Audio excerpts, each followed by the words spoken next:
Hey guys, this is Mateo with WTI, and this is the TP-Link N450 wireless router. My favorite thing about this router is that you can use it in so many different ways. You can use it as your main router, you can use it as an access point from your main router, or you can use it as a wireless Wi-Fi extender. I currently use it as an access point in the office, and I really like that even though the connection to the main router is pretty far, this router doesn't have any issues with the internet.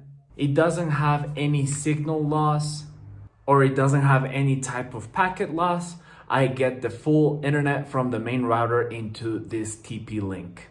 The range of the antennas is actually pretty good. I live in a house made out of bricks, and the signal even reaches through the walls. It does its job perfectly. I really don't think you can beat the price for this router for everything it does. So if you're looking for a very reliable, very affordable router for your home, I really recommend this one, and that is my point of view.